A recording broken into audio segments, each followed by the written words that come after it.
Om Tat Sat. This is Swami Nikhilananda.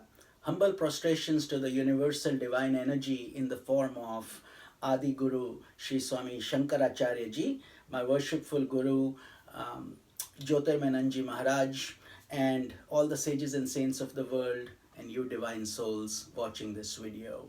In today's video, we will be covering verse number 5 of Bhaj Govindam, and that's the scripture that we've been covering. And I hope you're finding these verses helpful, as they are very insightful, very incisive, and sometimes they scold us, sometimes they cajole us, sometimes they request us, but the intent is always full of love and compassion for our souls, not for our bodies necessarily. So let's continue.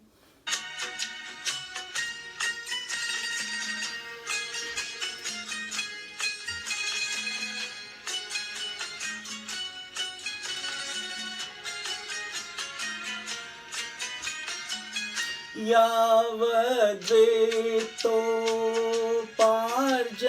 सक्तः तावन् निज परिवारो रक्तः पश्चाज्जीवति जर्जर देहे वार्तां कोऽपि न प्रेक्षति गेहे भज गोविन्दं भज गोविन्दं गोविन्दं भज मूढमते सम्प्राप्ते सन्निहिते काले नहि नहि रक्षति दुःखकरणे.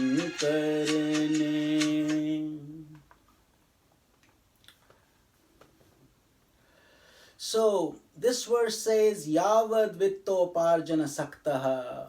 As long as a man is fit and capable to earn money, everybody in the family shows affection towards him. But afterwards, when the body becomes weak, no one inquires about him even during the talks. Very deep statement. So let's analyze it. What Shankaracharya ji is saying is Yavad Vichoparjana Sakta. So basically, you are being recognized for your contributions, for your ability to earn a living. And let's think about it. We can dissect this a little deeper. If we are not able to earn money in a family, what would happen? You would go somewhere, and wherever you can get a job, and the kids would do the same thing, and so on. So but while you are attracting money, you're bringing money, you have a paycheck, everybody is happy, and your family is attached and loving. Later, as soon as old age takes hold, Tavan nij parivaro raktah, yavad vittoparjana sakta. Vit means money. So while you have the ability to earn money, tavan nij parivaro raktah, you are so attached to the family, and the family is attached to you. There is a good cemented relationship.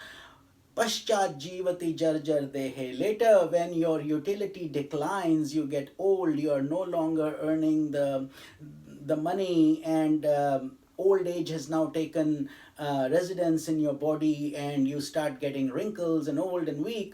No one has time for you. Everyone gets busy with their affairs.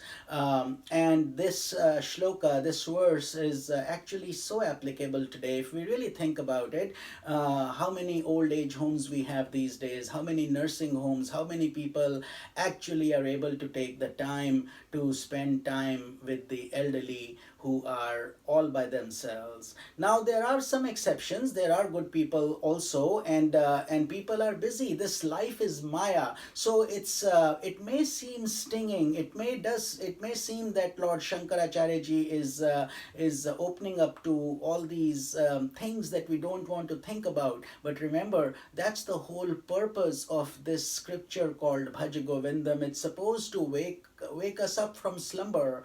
Remember the fire engine analogy I used? It's like that. We have to realize time is short and we have a lot of ground to cover. So analyze it deeper. But this is what he's saying. Adi Shankaracharya ji is pointing out that we should use our time wisely when we are young and balance our life, because if we have not invested in spirituality and all we have done is attachment to family and just been living like that and not enough spiritual wealth, then we tend to struggle when we are old. So I will share with you a small story of a widow who had raised her son and educated him, and he became quite successful, and he respected his mother a lot. Now and she lived with him because obviously she was a widow and she was not earning anything. And then came time for his wedding. The son got married to a very beautiful person, and soon they had a child. But things started changing because now the son had his own family and he was getting busier with the family, and the wife was also not so dedicated to her mother-in-law, and the mother-in-law was now starting to get old by this time. So she felt neglected a little, and she could see that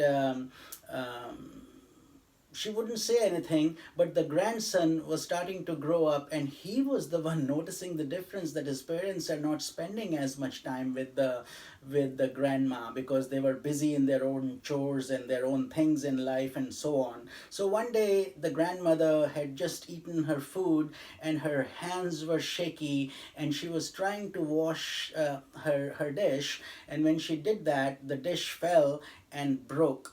And then a sharp voice from the grandson's mother came. And it was a rebuke towards the grandmother, who said, this old lady has now become a burden. And then she called the boy to her son to her room, and she says, why don't you get a tin plate for her, because obviously she's old with shaky hands, and this plate is not that way we won't break more things. So the boy went to the market and he brought back two tin plates, and the mother said, why did you do that? I asked you to bring only one for your grandmother. And the boy said, he says, I thought you will also be a grandmother one day. And that was the jolt that family needed to wake up from their slumber, that one day they would also be in that situation. So Shankaracharya ji is just doing his duty, guiding us towards this important fact of life, that before our last breath, let's get fully secure in spirituality. Let's enjoy that nectar that we are being guided with through this wonderful scripture of Bhaj Govindam. And each shloka is profound. That's why it's called Moha Mudgar. It's an attack on our attachment. And so it challenges some of the very fundamental beliefs sometimes that we have. But if you go deeper, it's very incisive and it is very, very true. This is Swami Nikhilananda.